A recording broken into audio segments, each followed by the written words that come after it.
Hello guys, ഓണായതുകൊണ്ട് എല്ലാവരും കൂടെ രാവിലെ തന്നെ അമ്പലത്തിലേക്ക് പോവാണേ. അപ്പോൾ ഇതാണ് ഞങ്ങളുടെ തറവാട്ടമ്പലം. ഞങ്ങൾ എത്തിയപ്പോൾ കുറച്ച് നേരം വൈകിയിട്ടുണ്ട്. അതുകൊണ്ട് തന്നെ എല്ലാവരും വന്ന് പോയിട്ടൊക്കെ ഉണ്ട്. വീട്ടിൽ കുറച്ച് പണി ഉണ്ടായതുകൊണ്ട് തന്നെ വേഗം തന്നെ തൊഴുതു വന്നിട്ടുണ്ടായിരുന്നു. വീട്ടിലെത്തിയതും വേഗം തന്നെ പൂവൊക്കെ ആയിരുന്നു. ചെറിയ രീതിയിലൊരു പൂക്കളൊക്കെ ഇട്ടതിന് ശേഷം ഞങ്ങൾക്ക് കുറച്ച് സമ്മാനങ്ങളൊക്കെ പൊതിയാനായിട്ടുണ്ടായിരുന്നു. കാരണം ഇന്നത്തെ ഓണപരിപാടി ഞങ്ങളുടെ തറവാട്ടിൽ വെച്ചിട്ടാണ്, അച്ഛൻ്റെയും അച്ഛമ്മൻ്റെയും കൂടെ. അപ്പോൾ ഫാമിലി എല്ലാവരും കൂടി ഒത്തുചേരുന്ന ഒരു ഓണം കൂടിയായിരുന്നു കേട്ടോ ഇത്. അപ്പോൾ കുറേ ഓണ മത്സരങ്ങളൊക്കെ നടക്കാനായിട്ടുണ്ട്. അതിൻ്റെ സമ്മാനങ്ങളൊക്കെ പൊതിയാൻ കൂടി വേണം. വലിയ ഗിഫ്റ്റ് ഒന്നുമല്ല, ചെറിയ രീതിയിലുള്ള ചെറിയ പാത്രങ്ങളും കുട്ടികൾക്കുള്ള ക്രയോൺസ്, പെന്ന്, അങ്ങനത്തെ സാധനങ്ങളൊക്കെ ആട്ടോ വാങ്ങിയിട്ടുണ്ടായിരുന്നത്. അപ്പോൾ ചേച്ചിയും അനിത്യവും ഒക്കെ പാടെ ചേർന്ന് അതൊക്കെ പൊതിഞ്ഞ് നേരെ ഏട്ടൻ്റെ കൂടെ തറവാട്ടിലേക്ക് വിട്ടേ. ഞങ്ങളവിടെ എത്തിയപ്പോഴേക്ക് പാപ്പന്മാരും മേമന്മാരും മക്കളും എല്ലാവരും വന്നിട്ടുണ്ടായിരുന്നേ. അവർ ഭയങ്കര ബിസിയിലായിരുന്നു. പൂവരിയലും പൂക്കളം വരയ്ക്കലും പൂക്കളം ഇടലും ഫുഡ് ഉണ്ടാക്കലും എല്ലാത്തിനും തിരക്കിലായിരുന്നു കേട്ടോ അവർ. വീട്ടിലേക്ക് കയറിയതും ഞാൻ നേരെ തന്നെ അടുക്കളയ്ക്കായിട്ട് വിട്ടിട്ടുണ്ടായിരുന്നത്. അടുക്കളയിൽ ഭയങ്കര ബഹളമാണ്. അവിടെ ഒരു സൈഡിൽ മേമ തേങ്ങ ചെറുക്കുന്നുണ്ട്, ഇവിടെ ചോറാക്കുന്നുണ്ട്, പായസം അടുപ്പത്തുണ്ട്. അങ്ങനെ ഭയങ്കര തിരക്കാണ് കേട്ടോ അടുക്കളയിൽ. അപ്പോഴേക്കും നമ്മുടെ ഫുഡൊക്കെ ആയി കഴിഞ്ഞിട്ടുണ്ടായിരുന്നു. ഏകദേശം സാമ്പാറും ഒക്കെ റെഡി ആയിട്ടുണ്ടായിരുന്നു. ഉണ്ടാക്കി വെച്ചിട്ടുള്ള എല്ലാ സൈഡ് ഐറ്റംസ് ഇങ്ങനെ ചട്ടിയിലാക്കി അങ്ങനെ നിരത്തി വെച്ചത് കാണാൻ തന്നെ നല്ല ഭംഗി ഉണ്ടായിരുന്നു കേട്ടോ. ടേസ്റ്റും അതുപോലെ നല്ല ടേസ്റ്റ് ഉണ്ടായിരുന്നേ. അപ്പം ഇതെൻ്റെ അച്ഛനാണ്, അച്ഛൻ്റെ ഓണക്കോടിയാണ് കേട്ടോ ഗൈസ്. ഇനി നിങ്ങൾക്ക് വേറൊരു കാഴ്ച കാണിച്ചാലേ. ഇതുപോലെ ഉറങ്ങുന്ന കുഞ്ഞുവാവ നിങ്ങളുടെ വീട്ടിലുണ്ടോ? ഇത് ഞങ്ങളുടെ കണ്ണനാണ്. കണ്ണൻ ഇങ്ങനെ ഉറങ്ങാറുള്ളൂ. പിന്നെ ഇത് ഞങ്ങളുടെ സ്വാതിമോളാണ്. അത് കഴിഞ്ഞ് മേമ്മമാർ പൂവൊക്കെ ഇടാൻ തുടങ്ങി. പൂവിടാനായപ്പോഴാണ് പച്ച കളറില്ലെന്ന് പറഞ്ഞാൽ. അപ്പോൾ തന്നെ പാപ്പനും അനിയനൊക്കെ പാടെ ചേർന്നിട്ട് മാവിൻ്റെ ഇലൊക്കെ പറിച്ച് വന്ന് മിക്സിയിലൊക്കെ ഇട്ടടിച്ച് പച്ച ഇല റെഡിയാക്കി എടുത്തു. അപ്പോൾ ഇതാണ് ഞങ്ങളുടെ അച്ഛൻ. അച്ഛനോട് വർത്തമാനം പറഞ്ഞ് നിൽക്കുമ്പോഴാണ് വേറെ പാപ്പനും മേമയൊക്കെ വരുന്നത് കണ്ടത്. അപ്പോൾ അവരുടെ എണ്ണ എടുക്കാൻ വിചാരിച്ചേ. അവർക്ക് പിന്നിലായിട്ട് തന്നെ ഷിനിയമ്മയും മാമനും ഒക്കെ എത്തിയിട്ടുണ്ടായിരുന്നു. അത് കഴിഞ്ഞ് അടുക്കളേൻ്റെ പരിസരത്ത് കൂടിയ വെറുതെ ഒന്ന് പോയപ്പോഴാണ് ബിൻഷിയമ്മ അടിപൊളിയായിട്ട് ചായ ഉണ്ടാക്കുന്നത് കണ്ടത്.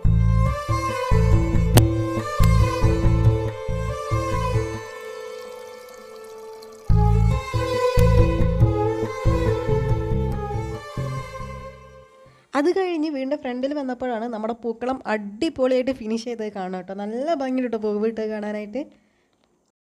ബാക്കി വന്ന പൂവ് തലയിൽ ചൂടാനും അതുപോലെ തന്നെ ലിപ്സ്റ്റിക്ക് ഇടാനും ഒക്കെ അവിടെ തിരക്കായിരുന്നു കേട്ടോ. കാരണം ഫോട്ടോ എടുക്കാനായിട്ട് സമയമായിട്ടുണ്ട്.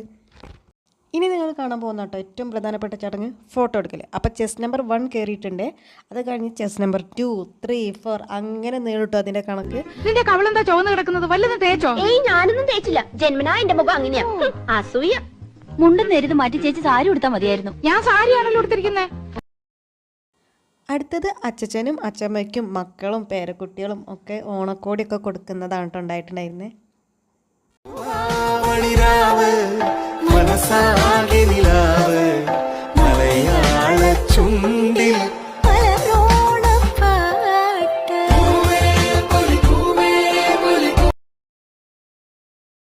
അത് കഴിഞ്ഞ് എല്ലാവരും ചേർന്ന് അച്ഛൻ്റെ അച്ഛമ്മൻ്റെ കൂടെ ഒക്കെ ഫോട്ടോസൊക്കെ എടുത്ത് കഴിഞ്ഞപ്പോഴേക്ക് ഫുഡ് കഴിക്കാനായിട്ട് സമയമായിട്ടുണ്ടായിരുന്നേ.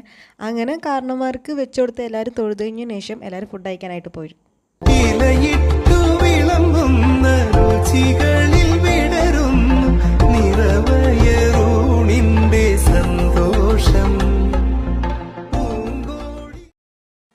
അപ്പോഴേക്കും നമ്മുടെ ഓണപരിപാടിക്കുള്ള സമയമായിട്ടുണ്ട്. അങ്ങനെ നമ്മുടെ കുഞ്ഞുമക്കൾസിൻ്റെ പാട്ടിലൂടെ കേട്ടോ ഓണപരിപാടി തുടങ്ങിയിട്ടുണ്ടായിരുന്നേ. അങ്ങനെ പാടി വലിയവരിലെത്തിയേ. പിന്നെ ഇവർ രണ്ടാളും ഞങ്ങളെ യൂണിവേഴ്സിലേ അല്ല, അവരുടെ ലോകത്ത് ഹാപ്പി ആയിട്ട് കളിച്ച് നടക്കുകയാണ്. അടുത്തതായിട്ട് നടന്നത് ഡാൻസ് മത്സരമാണ്. അങ്ങനെ ഓരോ ടീംസിൻ്റെ ഡാൻസ് നടന്നുകൊണ്ടിരിക്കുകയാണ്.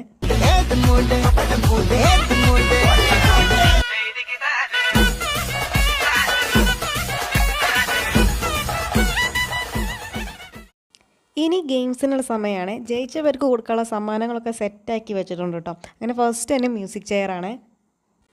മ്യൂസിക് ചെയറിനായിട്ട് കുട്ടികൾക്ക് ആ ചെയറിൽ പിടിച്ചിരുത്തിയിട്ടുണ്ട്. അങ്ങനെ പാട്ട് വെച്ചത് അവർ നല്ല രീതിയിൽ കളിക്കാനായിട്ട് തുടങ്ങി. കുട്ടികളെ കളിക്ക് ശേഷം അടുത്തത് വലിയവരുടെ ആണ് കേട്ടോ. അങ്ങനെ എല്ലാ മേമ്മമാരും അമ്മമാരും ഒക്കെ അതിൽ പിടിച്ചിട്ടുണ്ട്. അവരത് കഴിഞ്ഞ പാടെ തന്നെ പാപ്പന്മാരുടെയും മാമാരുടെ ഒക്കെ കസരക്കളിയാണ്. നല്ല രസമുണ്ടായിരുന്നു കേട്ടോ. കോമഡി ആയിരുന്നു അവരുടേത്.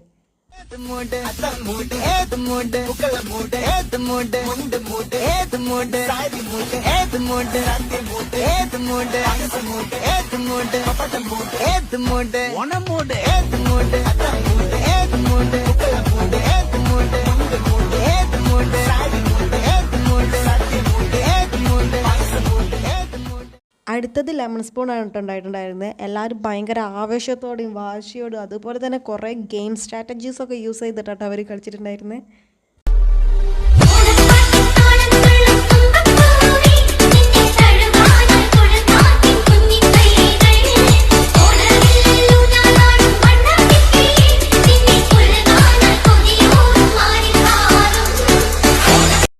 ലെമൺ സ്പൂൺ മത്സരത്തിൽ കപ്പ് കൊണ്ടുപോയിട്ടുള്ള നമ്മളെ സുചിത്രേമയാണ്. ലാസ്റ്റ് സുചിത്രേമൻ്റെ ഒരു നടത്തുണ്ട്, അടിപൊളിയാണ്.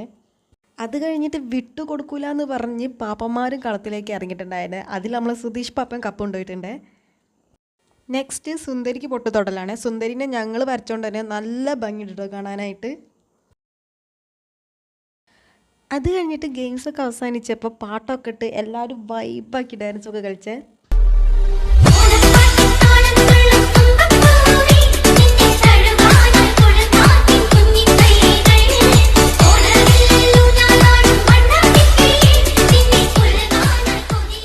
അപ്പോഴേക്ക് രാത്രി ആവാനായിട്ടുണ്ടായിരുന്നേ. അങ്ങനെ നമ്മുടെ മത്സരത്തിൽ വിജയിച്ച എല്ലാവർക്കും സമ്മാനമൊക്കെ കൊടുക്കുന്ന ചടങ്ങാണ് കേട്ടോ. അങ്ങനെ ഈ വർഷത്തെ ഓണപ്പരിപാടി ഇതോട് കൂടിയിട്ട് ഇവിടെ അവസാനിച്ചിട്ടുണ്ട്. അവസാനം എല്ലാവരും കൂടെ ഡാൻസൊക്കെ കളിച്ചിട്ട് പിരിഞ്ഞിട്ടുണ്ടായിരുന്നേ. അപ്പം എല്ലാവർക്കും വടക്കൻ തറവാട്ടിൻ്റെ വക ഹാപ്പി ഓണം.